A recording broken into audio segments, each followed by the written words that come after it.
क्या आपने कभी ऐसा महसूस किया है कि आप सब कुछ ठीक बोलते हैं, फिर भी लोग आपको समझ नहीं पाते?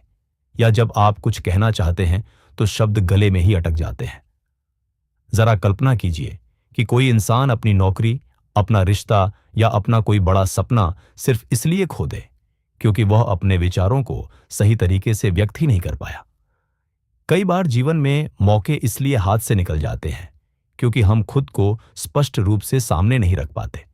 इस वीडियो में हम कम्युनिकेशन की उन महत्वपूर्ण स्किल्स के बारे में जानेंगे जो आपकी पर्सनल और प्रोफेशनल लाइफ दोनों को बदल सकती है।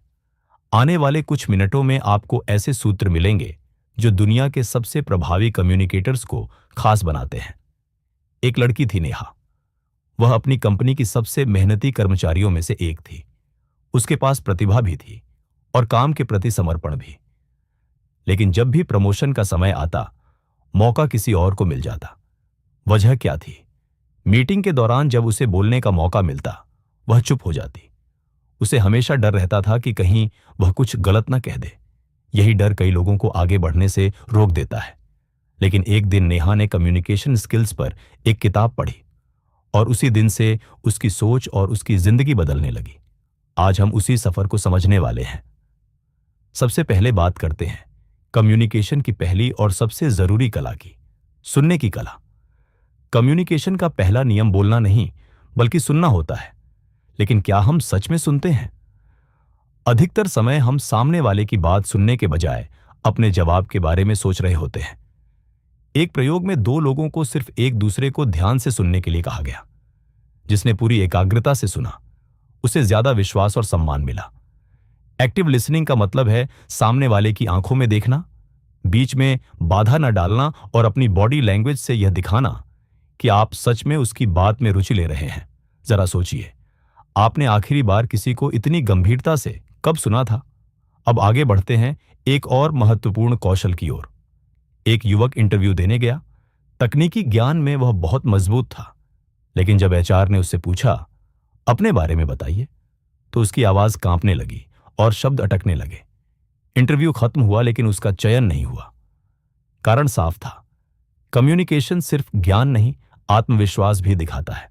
जरा खुद से पूछिए, क्या कभी ऐसा हुआ है कि डर ने आपके शब्दों को रोक दिया हो? आत्मविश्वास के साथ बोलने का पहला रहस्य है अभ्यास और सजगता। बात करते समय आंखों का संपर्क बनाए रखें, शब्दों को स्पष्ट और धीमे बोलें, और सबसे महत्वपूर्ण, खामोशी से मत डरिए। कई बार एक छोटा सा विराम भी बहुत प्रभावशाली होता है। जब आप बोलते समय एक पल रुकते हैं, सोचते हैं और फिर बोलते हैं, तो सामने वाले को लगता है कि आप सोच समझकर बात कर रहे हैं। सवाल यह है कि क्या आप ऐसे बोल सकते हैं कि लोग रुककर आपको सुनना चाहें? अब बात करते हैं उस चीज की जो कई बार शब्दों से भी ज्यादा प्रभाव डालती है, बॉडी लैंग्वेज। आपका शरीर आपके शब्दों से पहले बोलता है। आपने देखा होगा कि जब कोई व्यक्ति झूठ बोलता है तो अक्सर आंखें चुराता है या हाथों को बार बार हिलाता है। एक अध्ययन के अनुसार कम्युनिकेशन में शब्दों का योगदान बहुत कम होता है, जबकि आवाज का टोन और शरीर की भाषा ज्यादा प्रभाव डालते हैं। अगर आपके शब्द आत्मविश्वास दिखाएं लेकिन आपका शरीर डर दिखाए, तो लोग किस पर भरोसा करेंगे? इसीलिए मुद्रा, हाव भाव और चेहरे के भावों पर काम करना बहुत जरूरी है। एक युवक था, सौरभ। वह मैनेजर बनना चाहता था, लेकिन उसकी बॉडी लैंग्वेज बहुत नर्वस थी। उसकी कमर झुकी रहती, हाथ अस्थिर रहते और आंखों का संपर्क कमजोर था। फिर उसने एक छोटा सा बदलाव किया। उसने रोज आईने के सामने अभ्यास शुरू किया। वह खुद से बात करता, अपने हाव भाव नियंत्रित करता और मुस्कुराने का अभ्यास करता। सिर्फ 30 दिनों में उसका व्यक्तित्व आत्मविश्वासी दिखने लगा। याद रखिए, बॉडी लैंग्वेज भी अभ्यास से बदलती है। अब बात करते हैं असर्टिवनेस की। असर्टिव होने का मतलब है अपनी बात स्पष्ट रूप से कहना बिना किसी को अपमानित किए। अक्सर लोग दो स्थितियों में फंस जाते हैं, या तो वे दब जाते हैं या बहुत आक्रामक हो जाते हैं। लेकिन असर्टिव कम्युनिकेशन का मतलब है सम्मान के साथ अपनी राय रखना। उदाहरण के लिए, आप कह सकते हैं, मैं आपकी बात समझता हूं लेकिन मेरा दृष्टिकोण थोड़ा अलग है। सोचिए, कितनी बार आपने सिर्फ दूसरों को खुश करने के लिए हां कहा और बाद में पछताया। सीमाएं तय करना जरूरी है, क्योंकि आप जो स्वीकार करते हैं वही आगे चलता रहता है। एक बार रजत ने अपनी बॉस से विनम्रता के साथ ओवरटाइम करने से मना कर दिया। शुरुआत में बॉस को आश्चर्य हुआ, लेकिन बाद में उन्होंने कहा कि वह उसकी ईमानदारी की सराहना करती है। यही असर्टिवनेस की ताकत है। यह आपको सम्मान के साथ मजबूत बनाती है। अब बात करते हैं उस चुनौती की जो हर रिश्ते में कभी ना कभी आती है, संघर्ष समाधान। चाहे घर हो या कार्यालय, मतभेद होना स्वाभाविक है, लेकिन कम्युनिकेशन ही तय करता है कि वह संघर्ष बढ़ेगा या सुलझेगा। एक बार दो सहकर्मी क्लाइंट के सामने ही आपस में बहस करने लगे। दोनों ने एक दूसरे को दोष दिया और परिणाम यह हुआ कि क्लाइंट ने कॉन्ट्रैक्ट रद्द कर दिया। अगर उनमें से कोई एक शांत रहकर कह देता कि इस विषय पर हम मीटिंग के बाद बात करेंगे, तो शायद परिणाम अलग होता। संघर्ष को संभालने की शुरुआत सुनने, समझने और प्रतिक्रिया देने से पहले ठहरने से होती है। जब बहस होती है तो हमारा पहला स्वभाव खुद को सही साबित करना होता है, लेकिन एक सच्चा कम्युनिकेटर जानता है कि उद्देश्य जीतना नहीं बल्कि समझना है। अगली बार जब आप किसी बहस में हों तो एक सवाल पूछिए, क्या ऐसा कुछ है जो मैं समझ नहीं पा रहा हूं? यह सवाल बातचीत की दिशा बदल सकता है। अब आते हैं उस कौशल पर जो दिल जीत लेता है, इमोशनल इंटेलिजेंस। इसका मतलब है अपने और दूसरों के भावनाओं को पहचानना और उन्हें सही तरीके से संभालना। यदि कोई व्यक्ति गुस्से में आपसे कुछ कह दे और आप भी गुस्से में जवाब दे दें, तो स्थिति और बिगड़ जाती है। लेकिन अगर आप रुककर सोचें कि सामने वाला इतना प्रतिक्रिया क्यों दे रहा है, तो आप उसके भाव को समझ सकते हैं और उसका सम्मान भी जीत सकते हैं। शोध बताते हैं कि जिन नेताओं में इमोशनल इंटेलिजेंस अधिक होता है, उन्हें अपनी टीम से अधिक निष्ठा और बेहतर प्रदर्शन मिलता है। एक शिक्षिका थी रिया। उसकी कक्षा में बच्चे ध्यान नहीं देते थे। फिर उसने एक छोटा सा बदलाव किया। उसने बच्चों की भावनाओं को समझना शुरू किया। वह पूछती, तुम परेशान क्यों लग रहे हो, या सब ठीक है। धीरे धीरे बच्चों को लगा कि उनकी शिक्षिका उन्हें समझती है और वे उसकी बातों पर ध्यान देने लगे। सहानुभूति कम्युनिकेशन में गहराई लाती है और वही संबंध बनाती है। अब अंत में बात करते हैं एक और जरूरी कौशल की, क्रॉस कल्चरल कम्युनिकेशन। आज की वैश्विक दुनिया में अलग अलग संस्कृतियों के लोग साथ काम करते हैं। कल्पना कीजिए कि एक जापानी क्लाइंट और एक भारतीय सेल्समैन की मीटिंग हो रही है। जापानी क्लाइंट बार बार हम कहकर प्रतिक्रिया देता है। भारतीय सेल्समैन को लगता है कि शायद क्लाइंट को रुचि नहीं है और यहीं से गलतफहमी शुरू हो जाती है। हर संस्कृति का संवाद करने का तरीका अलग होता है। कुछ लोग सीधे बात करते हैं, कुछ परोक्ष तरीके से। कहीं आंखों में देखना सम्मान माना जाता है, तो कहीं इसे असभ्य समझा जाता है। इसलिए वैश्विक दुनिया में सफल संवाद के लिए सांस्कृतिक समझ बहुत आवश्यक है। और अंत में आता है वह डर जो दुनिया के सबसे आत्मविश्वासी लोगों को भी कभी कभी परेशान करता है, पब्लिक स्पीकिंग, मंच पर खड़े होकर बोलना। ये सोचते ही कई लोगों की धड़कन तेज हो जाती है, हाथ कांपने लगते हैं और दिमाग खाली हो जाता है। ये पूरी तरह सामान्य है। प्रसिद्ध निवेशक वॉरेन बफेट ने भी स्वीकार किया था कि कभी उनका सबसे बड़ा डर सार्वजनिक रूप से बोलना ही था, लेकिन उन्होंने हार नहीं मानी। उन्होंने एक स्पीकिंग कोर्स किया, लगातार अभ्यास किया और धीरे धीरे वही व्यक्ति दुनिया के सबसे सम्मानित वक्ताओं में गिना जाने लगा। इसलिए याद रखिए, अच्छे वक्ता जन्म से नहीं होते, वे अभ्यास से बनते हैं। अब सवाल यह है कि आप भी मंच पर आत्मविश्वास के साथ कैसे बोल सकते हैं। इसके लिए हमें पब्लिक स्पीकिंग के उस फॉर्मूले को समझना होगा जो हर प्रभावशाली वक्ता अपनाता है। पब्लिक स्पीकिंग की शुरुआत तैयारी से होती है। जब आप मंच पर खड़े होते हैं तो सबसे पहले आपका दिमाग नहीं, आपकी ऊर्जा बोलती है। इसलिए अपनी स्पीच को केवल रटने की कोशिश मत कीजिए, बल्कि उसे समझिए और महसूस कीजिए। जब आप अपने शब्दों को महसूस करते हैं तो वे स्वाभाविक रूप से प्रभावशाली बन जाते हैं। प्रसिद्ध उद्यमी स्टीव जॉब्स अपनी प्रेजेंटेशन से पहले घंटों अभ्यास करते थे।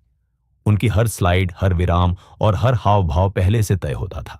लेकिन जब वे मंच पर आते थे तो ऐसा लगता था जैसे वे दिल से बोल रहे हों। यही अंतर होता है साधारण प्रस्तुति और प्रभावशाली प्रदर्शन में। अब सवाल आता है कि श्रोताओं को कैसे जोड़ा जाए। सच तो यह है कि आपका टोन कई बार आपके शब्दों से भी अधिक प्रभाव डालता है। उदाहरण के लिए, अगर आप धन्यवाद, मुस्कान और उत्साह के साथ कहते हैं तो सामने वाला प्रसन्न होता है।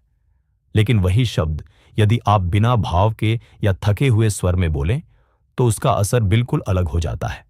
इसी तरह आपके हाथों के इशारे, चेहरे के भाव और शरीर की मुद्रा मिलकर आपके संदेश को शक्ति देते हैं। एक आसान अभ्यास यह है कि आप आईने के सामने खड़े होकर एक ही वाक्य को अलग अलग टोन और हाव भाव के साथ बोलें।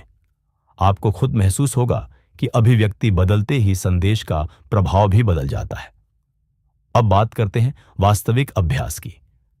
यदि आप चाहते हैं कि लोग आपको ध्यान से सुने तो स्टोरी टेलिंग की कला सीखना बहुत जरूरी है। केवल सूखे तथ्य लोगों को जल्दी बोर कर देते हैं, लेकिन एक अच्छी कहानी उन्हें अंत तक जोड़े रखती है। जब आप किसी मित्र को कोई मजेदार घटना सुनाते हैं तो आपके चेहरे के भाव बदलते हैं, हाथ हिलते हैं और उत्साह दिखाई देता है। मंच पर भी यही ऊर्जा चाहिए। अपनी बात की शुरुआत किसी सवाल से करें, जैसे क्या आपके साथ कभी ऐसा हुआ है? ऐसा प्रश्न सुनते ही श्रोता सोचने लगते हैं और उनकी जिज्ञासा बढ़ जाती है। यही कम्युनिकेशन का शक्तिशाली चक्र है। प्रश्न, उत्सुकता और विचार। लेकिन उन्होंने हार नहीं मानी। उन्होंने एक स्पीकिंग कोर्स किया, लगातार अभ्यास किया और धीरे धीरे वही व्यक्ति दुनिया के सबसे सम्मानित वक्ताओं में गिना जाने लगा। इसलिए याद रखिए, अच्छे वक्ता जन्म से नहीं होते, वे अभ्यास से बनते हैं। अब सवाल यह है कि आप भी मंच पर आत्मविश्वास के साथ कैसे बोल सकते हैं। इसके लिए हमें पब्लिक स्पीकिंग के उस फॉर्मूले को समझना होगा जो हर प्रभावशाली वक्ता अपनाता है। पब्लिक स्पीकिंग की शुरुआत तैयारी से होती है। जब आप मंच पर खड़े होते हैं तो सबसे पहले आपका दिमाग नहीं, आपकी ऊर्जा बोलती है। इसलिए अपनी स्पीच को केवल रटने की कोशिश मत कीजिए, बल्कि उसे समझिए और महसूस कीजिए। जब आप अपने शब्दों को महसूस करते हैं तो वे स्वाभाविक रूप से प्रभावशाली बन जाते हैं। प्रसिद्ध उद्यमी स्टीव जॉब्स अपनी प्रेजेंटेशन से पहले घंटों अभ्यास करते थे। उनकी हर स्लाइड, हर विराम और हर हाव भाव पहले से तय होता था। लेकिन जब वे मंच पर आते थे तो ऐसा लगता था जैसे वे दिल से बोल रहे हों। यही अंतर होता है साधारण प्रस्तुति और प्रभावशाली प्रदर्शन में। अब सवाल आता है कि श्रोताओं को कैसे जोड़ा जाए। सच तो यह है कि आपका टोन कई बार आपके शब्दों से भी अधिक प्रभाव डालता है। उदाहरण के लिए, अगर आप धन्यवाद मुस्कान और उत्साह के साथ कहते हैं तो सामने वाला प्रसन्न होता है। लेकिन वही शब्द यदि आप बिना भाव के या थके हुए स्वर में बोलें तो उसका असर बिल्कुल अलग हो जाता है। इसी तरह आपके हाथों के इशारे, चेहरे के भाव और शरीर की मुद्रा मिलकर आपके संदेश को शक्ति देते हैं। एक आसान अभ्यास यह है कि आप आईने के सामने खड़े होकर एक ही वाक्य को अलग अलग टोन और हाव भाव के साथ बोलें। आपको खुद महसूस होगा कि अभिव्यक्ति बदलते ही संदेश का प्रभाव भी बदल जाता है। अब बात करते हैं वास्तविक अभ्यास की। यदि आप चाहते हैं कि लोग आपको ध्यान से सुने तो स्टोरी टेलिंग की कला सीखना बहुत जरूरी है। केवल सूखे तथ्य लोगों को जल्दी बोर कर देते हैं, लेकिन एक अच्छी कहानी उन्हें अंत तक जोड़े रखती है। जब आप किसी मित्र को कोई मजेदार घटना सुनाते हैं तो आपके चेहरे के भाव बदलते हैं, हाथ हिलते हैं और उत्साह दिखाई देता है। मंच पर भी यही ऊर्जा चाहिए। अपनी बात की शुरुआत किसी सवाल से करें, जैसे क्या आपके साथ कभी ऐसा हुआ है? ऐसा प्रश्न सुनते ही श्रोता सोचने लगते हैं और उनकी जिज्ञासा बढ़ जाती है। यही कम्युनिकेशन का शक्तिशाली चक्र है। प्रश्न, उत्सुकता और विचार। जब कोई व्यक्ति आपसे बात करते समय आपकी आंखों में नहीं देखता तो आपको कैसा महसूस होता है? अक्सर ऐसा लगता है कि शायद सामने वाला आपकी बात में रुचि नहीं ले रहा। यही कारण है कि सफल कम्युनिकेटर हमेशा आंखों का संपर्क बनाए रखते हैं, खुला और आत्मविश्वासी शरीर हावभाव रखते हैं और चेहरे पर सकारात्मक भाव दिखाते हैं। अगली बार जब आप किसी से बात करें तो इन छोटी छोटी बातों का ध्यान रखें। ये साधारण आदतें आपके संदेश को कई गुना अधिक प्रभावशाली बना सकती है। एक वास्तविक उदाहरण समझिए। समीर अपनी पहली प्रेजेंटेशन के दौरान इतना घबराया हुआ था कि बार बार अपने नोट्स देखने लगा। उसकी आवाज भी थोड़ी कांप रही थी।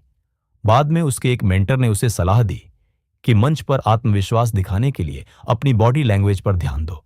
सीधे खड़े रहो, श्रोताओं की ओर देखो और हाथों के इशारों से अपनी बात को मजबूती दो। समीर ने इस सलाह को गंभीरता से लिया और लगातार अभ्यास किया। अगली प्रेजेंटेशन में उसका आत्मविश्वास साफ दिखाई दे रहा था और लोग उसकी प्रस्तुति से प्रभावित हो गए। यही कम्युनिकेशन का असली रहस्य है, अभ्यास, जागरूकता और प्रामाणिकता। क्या आपने कभी ध्यान दिया है कि बोलते समय एक छोटा सा विराम कितनी ताकत रखता है? जब वक्ता अपने शब्दों के बीच सोच समझकर थोड़ी देर रुकता है तो उसके शब्दों का असर और बढ़ जाता है। इतिहास में कई महान वक्ताओं ने इस तकनीक का इस्तेमाल किया है। जब कोई प्रभावशाली वक्ता किसी महत्वपूर्ण वाक्य के बाद थोड़ा ठहरता है तो श्रोताओं को उस विचार को समझने और महसूस करने का समय मिलता है। इसलिए अगली बार जब आप बोलें तो जानबूझकर छोटे छोटे विराम लेने का अभ्यास करें। असर्टिवनेस यानी आत्मविश्वास के साथ अपनी बात रखना कम्युनिकेशन का एक महत्वपूर्ण पहलू है, लेकिन इसमें सबसे बड़ी चुनौती सही संतुलन बनाना होता है। कई लोग डरते हैं कि अगर वे अपनी बात स्पष्ट रूप से कहेंगे तो सामने वाला नाराज हो सकता है। लेकिन सही असर्टिवनेस का मतलब है अपनी राय रखना और साथ ही सामने वाले की भावनाओं का सम्मान करना।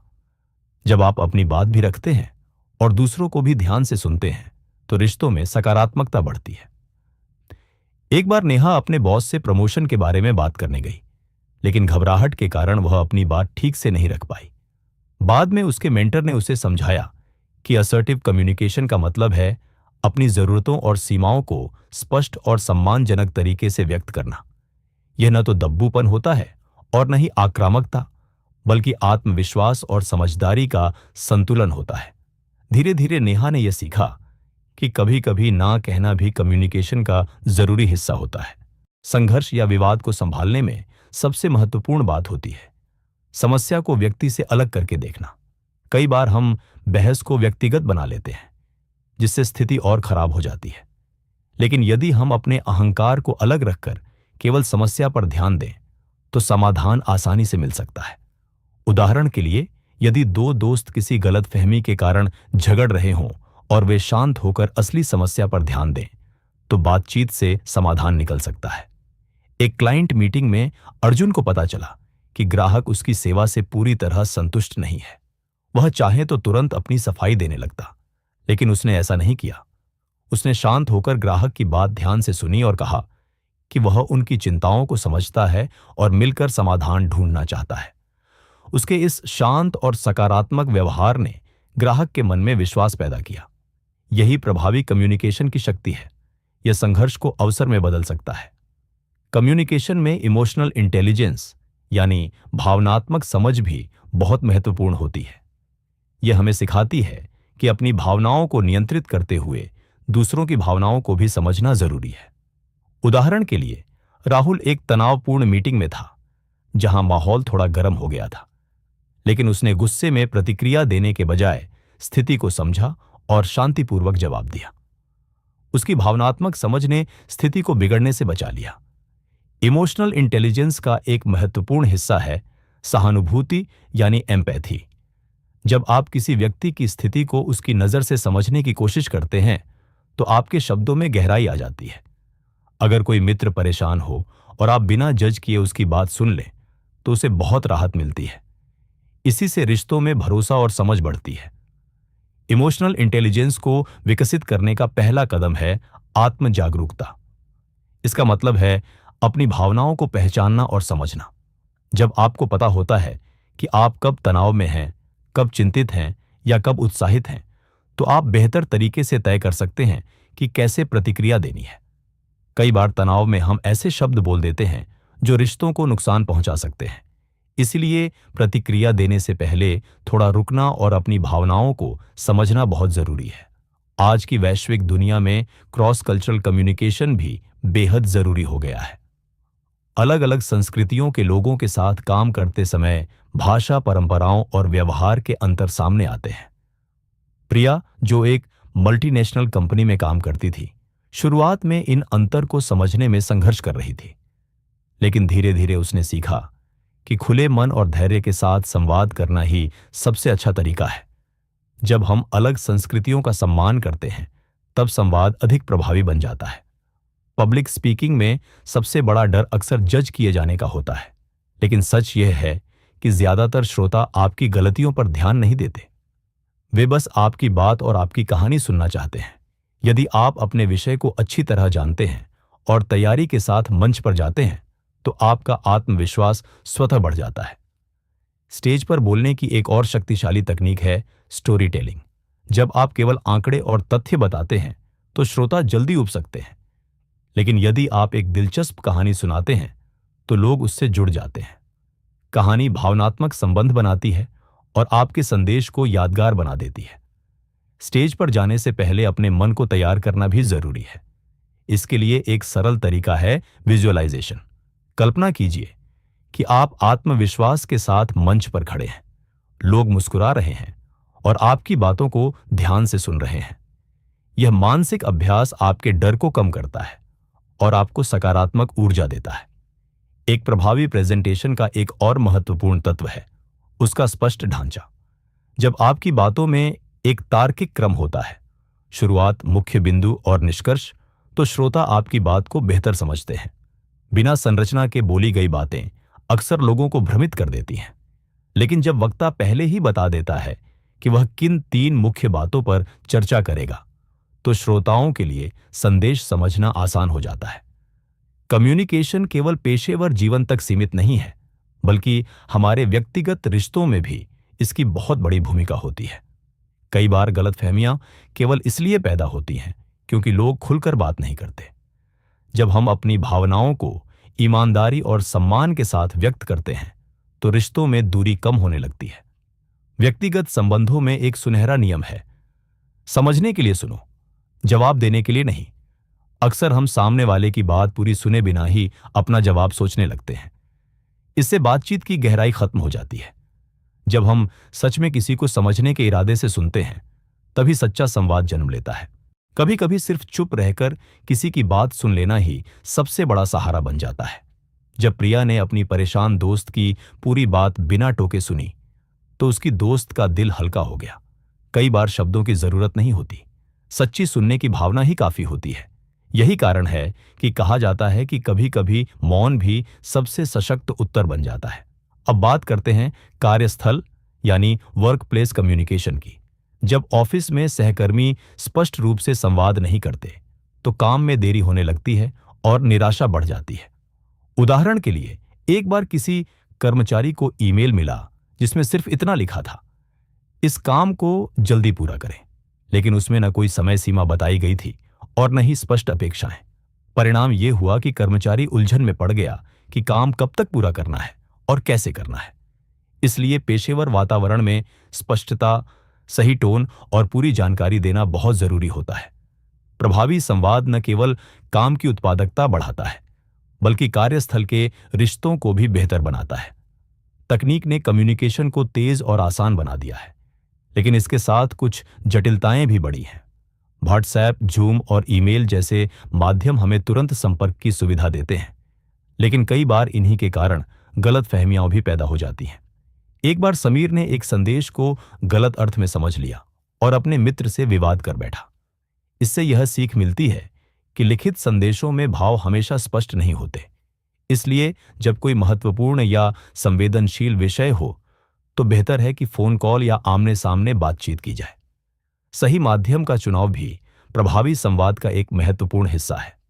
कार्यस्थल में एक और आवश्यक कौशल है ईमेल शिष्टाचार।